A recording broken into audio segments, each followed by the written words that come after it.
மக்களே விஜே பார்வதி இருக்காங்கல்ல, அவங்கள ஒர்ஸ்ட் டூ த கோர் அப்படின்னு தான் வந்து சொல்லுவேன். ஏன் அப்படின்னா, ரொம்ப ரொம்ப மோசமான பிஹேவியருங்க. ரொம்ப ரொம்ப மோசமான ஒரு பிஹேவியர். ரீசன் என்ன அப்படின்னா, ஒரு பக்கம் ஒரு பொண்ணு டிப்ரஷன்ல கத்திக்கிட்டு இருக்கு. ஒட்டுமொத்த ஹவுஸ்மேட்ஸும் வச்சு செஞ்சுட்டு இருக்கு. பிக் பாஸ புடிச்சு திட்டு திட்டுன்னு வந்து திட்டிட்டு இருக்கு.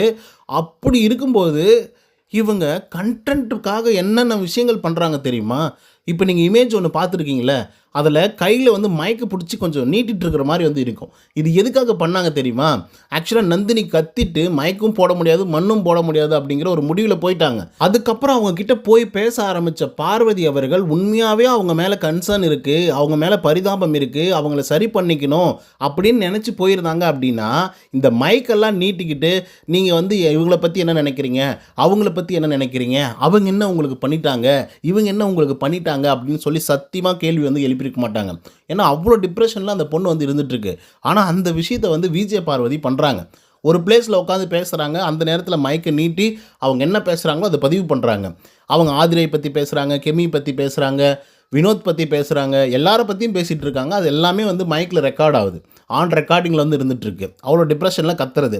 இன்னொரு பக்கம் வந்து பார்த்தீங்க அப்படின்னா, உள்ளர போய் உட்காந்து பேசிட்டு இருக்காங்க. அப்ப பார்த்தீங்கன்னா, அந்த மைக்க வேற மாதிரி போட்டுருக்காங்க. அதாவது வெளிய இருக்கும்போது ஆப்போசிட்லயும், உள்ள இருக்கும்போது இன்னொரு சைட்லயும் வந்து பார்த்தீங்கன்னா போட்டுட்டு இருக்காங்க. என்னடா இதெல்லாம்! அப்படிங்கிற மாரி வந்து இருந்தது. அதெல்லாம் கூட ஏத்துக்கலாம் ப்ரோ. அதெல்லாம் கூட ஏத்துக்கலாம். ஏதோ வந்து அவங்க தெரியாம பண்ணாங்க அப்படின்லாம் நீங்க சத்தியமா நினைக்காதீங்க. நிஜமாவே சொல்றேன். அவங்க வந்து வாண்டடாவே அவங்க பேசும்போது மைக்க வந்து நல்லா அழகா தூக்கி காட்டுறாங்க. அவங்க எப்பெல்லாம் சீக்ரெட் பேசுறாங்களோ, எப்பெல்லாம் பார்வதியோட எதிரிய பத்தி பேசுறாங்களோ, அப்பெல்லாம் ரொம்ப கிட்டத்துல போய், நெருக்கமா போய், அந்த மைக்க வந்து நந்தினி பக்கம் வந்து வைக்கிறாங்க. ஒரு சமயத்தில நந்தினியே கோவப்பட்டு, "ஏய் என்னாடி நீ மைக்க போட்டு பேசிட்டு இருக்க? கழட்டி விசாட்டு" அப்படின்னு சொல்ற அளவுக்கு வந்து பார்த்தீங்கன்னா, விஜய பார்வதி வந்து பண்ணிட்டு இருக்காங்க. அது மட்டுமா பண்ணாங்க, இன்னும் ஏகப்பட்ட விஷயங்கள் பண்ணியிருக்காங்க. அதெல்லாம் என்ன அப்படிங்கிறத ஒன் பை ஒன்னா பார்க்கலாம். அதுக்கு முன்னாடி நம்மளோட சேனலுக்கு புதுசா வந்திருக்கீங்க அப்படின்னா, சப்ஸ்கிரைப் பண்ணாதவங்க சப்ஸ்கிரைப் பண்ணி வச்சுக்கோங்க. லைக்க போட்டு வீடியோ பாருங்க. வாங்க இன்றைய வீடியோக்குள்ள வந்து போலாம்.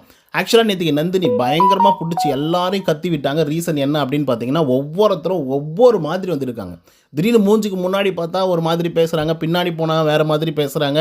நம்மகிட்ட அன்பு செலுத்துற மாரி காட்டுறாங்க. வேற ஒரு ஆள்கிட்ட போய் நம்மள வச்சு கலாய்க்கிறாங்க, நடிச்சு காட்டுறாங்க, சிரிக்கிறாங்க, அழுக வைக்கிறாங்க. ஸோ இந்த மாதிரி நிறைய விஷயங்கள பண்ணத அவங்களால ஏத்துக்க முடியல. அதனால வந்து பயங்கரமா புடிச்சு கத்துறாங்க. அதுக்கப்புறம் வந்து பார்த்தீங்கன்னா, கொஞ்சம் வென்ட் அவுட் ஆகணும் அப்படின்னு சொல்லி விஜய் பார்வதி கிட்ட கிட்ட போறாங்க. ஆனா அப்போ வந்து துஷார் அவர்கள் வந்து இருக்காரு இல்லையா? அந்த மனுஷன் வந்து சொல்றாங்க, பாருங்க அவங்க கத்திட்டு இருக்காங்க, பேசிட்டு இருக்காங்க. தயவு செய்து அவர ஃப்ரீயா விடுங்க.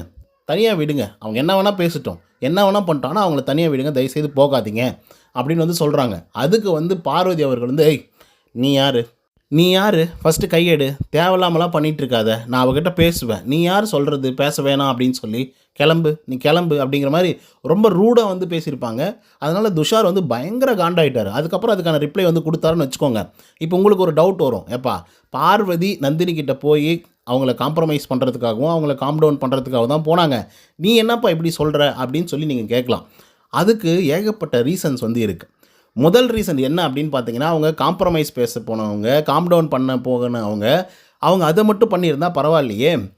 உங்களுக்கு என்ன பிரச்சனை? யார் உங்கள என்ன சொல்லிட்டாங்க? அவங்க அப்படிதான். அவங்கலாம் என்னுடைய பிளாக் லிஸ்ட்டு. அவங்களெல்லாம் நான் வந்து கிட்ட கூட நெருங்கவே விட மாட்டேன். அவங்க அப்படி தான் பண்ணிட்டுருக்காங்க. விளையாட்டுக்காக ஒரு மாதிரி, அதுக்கப்புறம் நல்லா இருந்தா ஒரு மாதிரி பண்ணிட்டுருக்காங்க அப்படின்னு சொல்லி, ஆல்ரெடி அவ்ளோ இதில இருக்க ஒரு பெண்ண, இந்த மாதிரிலாம் சொன்னா அந்த பொண்ணு என்ன பண்ணும் சொல்லுங்க பார்க்கலாம்? காம் டவுன் ஆவுது. கொஞ்சம் ரிலாக்ஸ் ஆவுது. மறுபடியும் இந்த மாதிரிலாம் பேசினா, மறுபடியும் அவங்களுக்கு ஏத்தி விட்ட மாரி ஆவுது. மறுபடியும் கத்துறாங்க. மறுபடியும் கத்துறாங்க. ஏங்க அந்த கார்டன் ஏரியாவுல யார் எங்க நின்றாலும் அவங்களுக்கு பிடிக்கவே இல்லைங்க. கண்ணு முன்னாடி நிக்காதீங்க, கிளம்புங்கன்றாங்க. அதுக்கு ரீசன் வந்து விஜய் பார்வதி தான். உள்ளர கத்துனதெல்லாம் ஓகே. அவங்க பயங்கர டிப்ரஷன்ல இருந்தாங்க. அதுக்கு வந்து கம்ருதீனும் ஒரு காரணம். அதே மாரி சபரிநாதனும் ஒரு காரணம். அப்படி வந்து பயங்கரமா வந்து கத்திட்டு இருந்தாங்க. அதெல்லாம் ஓகே. பட் வெளிய வந்து வென்ட் அவுட் பண்ணணும் அப்படின்னு சொல்லி வந்த ஒரு ஆளு, இவ்வளோ தூரம் மறுபடியும் மறுபடியும் கத்துறாங்க அப்படின்னா, அதுக்கு விஜய் பார்வதி முதல் முக்கிய காரணமாக இருந்தாங்க. 1 அவங்களோட எதிரிகள பத்தி பேசுனது. 2வது வந்து பார்த்தீங்கன்னா, இந்த மைக் விஷயத்தில வந்து எனக்கு எனக்கு பயங்கரமான டிசப்பாயின்ட்மென்ட். ரீசன் என்ன அப்படின்னு பார்த்தீங்கன்னா, லைவ்ல நீங்க பார்த்துருந்தீங்கன்னா, வீடியோவா பார்த்துருந்தீங்கன்னா உங்களுக்கு தெரிஞ்சிருக்கும். ப்ரோ அவங்க லிட்ரலா அந்த மைக்க வந்து நந்தினி என்ன பேசுறாங்களோ, அவ்ளோ கிட்டத்துல போய் அவங்களுக்கு தெரியாம காமிக்கிறாங்க ப்ரோ. வச்சுட்டுருக்காங்க ப்ரோ. அது வந்து நந்தினி என்னெல்லாம் பேசுறாங்களோ, அது எல்லாமே ரெக்கார்ட் ஆகுது ஆன் ரெக்கார்ட்ல.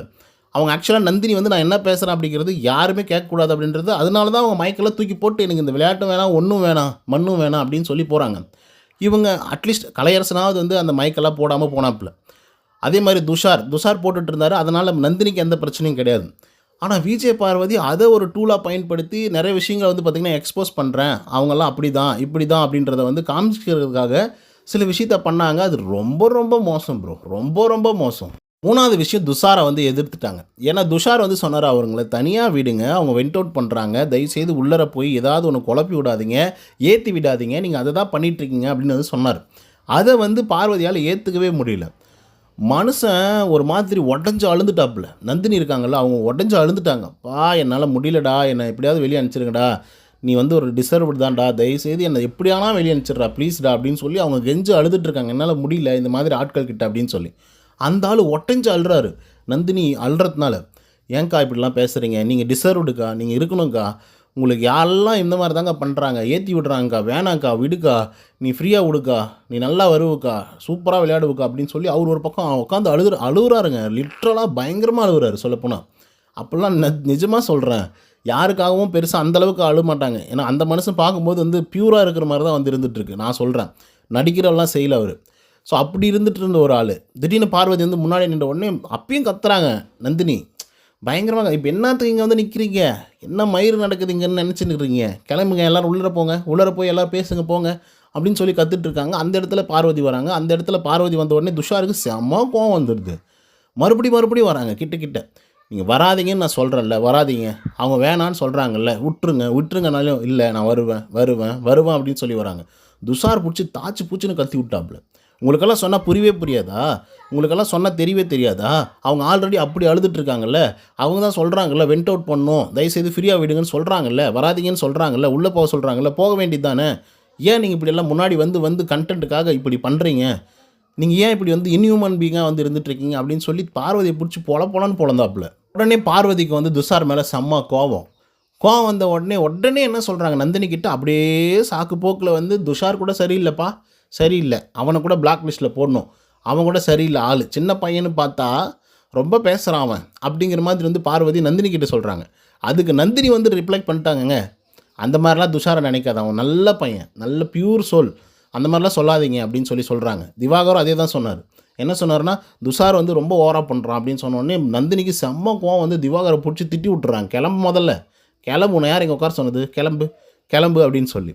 அதே மாரி தான் பார்வதிய சொல்ல வந்தாங்க. உடனே அவங்க வந்து உடனே அப்படியே மழுப்பிட்டாங்க.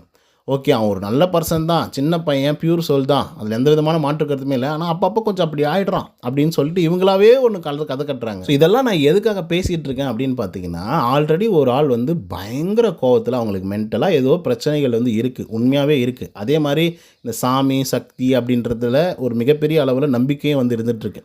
ரீசன் என்ன? எதுக்காக அத சொல்றேன் அப்படின்னு பார்த்தீங்கன்னா, கலையரசன் முன்னாடி போய் அவங்க வந்து பேசுறாங்க. பேசும்பொழுது வந்து "உனக்கு ஒரு சக்தி இருக்கு. நான் உன் கண்ல பார்த்தேன்" அப்படின்னு சொல்றாங்க. அதுக்கப்புறம் லைவ்ல பார்த்துருந்தீங்கன்னா தெரிஞ்சிருக்கும். "எனக்கும் அது தெரியும். நான் வந்து பார்க்க முடியும். நம்ம 2 பேருக்கு எல்லாமே தெரியும்." அப்படின்ற மாதிரி அவங்க வந்து சொல்றாங்க. "நான் எல்லாத்தையும் பண்ணி விட்டுருவேன்" அப்படிங்கிற மாரி பேசுறாங்க. நிஜமாவே அவங்களுடைய ரியல் லைஃப்ல நெறைய துரோகங்கள பார்த்துருக்கிறதாக அவங்க சொல்லிட்டு இருக்காங்க. "அன்புக்காக நான் ஏங்கியிருக்கேன்." ஏன்னா அவங்க வந்து ஸ்டேஜ்லயே வந்து பார்த்தீங்கன்னா, அதுதான் சொன்னாங்க. ஃபர்ஸ்ட் டே உள்ள கிராண்ட் லான்ச்லயே "நான் நெறைய அன்ப சம்பாரிக்கிறதுக்காக வந்திருக்கேன். ஸோ அதனால இங்க சம்பாரிச்சுட்டு போறது தான் நான் வந்திருக்கேன்." அப்படிங்கிற மாரி சொல்லியிருப்பாங்க. ஸோ அதுக்காக உள்ள வந்த ஆள் வந்து ஒட்டுமொத்த துரோகத்தையும் இங்க இருக்கிறத அங்க சொல்றது, அங்க இருக்கிறத இங்க சொல்றது அப்படின்னு சொல்லி பார்க்கும்பொழுது அவங்களால ஏத்துக்க முடியல. அதனால பயங்கரமா கோவப்பட்டு பேச ஆரம்பிக்கிறாங்க. ஆக்சுவலா அவங்களுக்கு மென்டலா ஏதோ ஒரு பிரச்சனை வந்து இருக்கு. ரொம்ப டிப்ரஷன் இருக்கிறதுனால அப்படி கத்துறாங்களா என்னன்னுலாம் தெரியல. பட் எவ்ரி டே டெய்லி இத பண்றாங்க. நேத்திக்கு பண்ணாங்க, வெளிய போயிட்டாங்க. அதுக்கு முன்னாடி நாளும் பண்ணாங்க, அதுக்கு முன்னாடி நாளும் பண்ணாங்க, அதுக்கு முன்னாடி நாளும் பண்ணாங்க. அதுக்கு இன்னொரு முக்கியமான காரணமும் இருக்கு. வீட்டுக்குள்ள இருக்கக்கூடிய 2, 3 ஆட்கள் வந்து இருக்காங்க. அந்த 2, 3 ஆட்கள் வந்து இவங்களுக்கு ரொம்ப க்ளோஸ் ஃப்ரெண்டாம். ஆனா அவங்க பிக் பாஸ் வீட்டுக்குள்ள வந்ததுக்கப்புறம் பெருசா க்ளோஸா இருந்தவே இல்லையாம். ஃப்ரெண்ட்ஷிப் லெவலுக்கு கூட அவங்க வந்து பேசலையாம். அது ஒரு பெரிய டிப்ரஷன் லெவலுக்கு வந்து அவங்க போயிட்டாங்க. இதெல்லாமே வந்து பார்த்தீங்க அப்படின்னா, அவங்களால ஏத்துக்க முடியல. அப்படி வென்ட் அவுட் பண்ண கத்திட்டு இருந்த ஒரு ஆள காம் டவுன் பண்ணுங்க. அது நல்ல விஷயம் தான். காம் டவுன் பண்ணீங்க, சிரிக்க வச்சீங்க, நல்லா வந்து சிந்திக்க வச்சீங்க, பேச வச்சீங்க எல்லாமே ஓகே. பட் கன்டென்ட்டுக்காக என்னுடைய எதிரிகள் அவங்கலாம் என்னுடைய பிளாக் லிஸ்ட்ல இருக்காங்க. அவங்க என்ன சொன்னாங்க? இவங்க என்ன சொன்னாங்க? இவங்க என்ன பண்ணாங்க? அப்படின்னு கேட்டதெல்லாம் சத்தியமா ஏத்துக்கவே முடியல. VJ Parvathi worst to the core. அதாவது ஒஸ்ட்டில் பெஸ்ட்டுன்னு வேணால் நம்ம சொல்லாம தவிர, இது பெஸ்ட்டு அப்படின்னு நம்மளால சொல்ல முடியாது. அந்த மாரி தான் ஒஸ்ட்டில் பெஸ்ட்டு பார்வதி. அவ்வளோதான், வெரி சிம்பிள். ஸோ இது எனக்கு வந்து மனசில் பட்டுச்சு, பார்வதி பற்றி பேசணும் அப்படின்னு சொல்லி. நிஜமாவே என்னால் அதை ஏற்றுக்கவே முடியல. அதனால தான் நான் இவ்வளோ நேரம் பேசிகிட்டு இருக்கேன். ஓகே கைஸ், இதை பற்றின உங்களோட கருத்துக்கள் என்ன அப்படிங்கிறத கமெண்ட்ஸில் சொல்லுங்கள். இந்த வீடியோ உங்களுக்கு வந்து பிடிச்சிருந்தா லைக் அண்ட் சப்ஸ்கிரைப் பண்ண மறந்துடாதீங்க. இன்னொரு தகவலான சந்திக்கிறேன். Until then bye from Uday. நன்றி, வணக்கம்.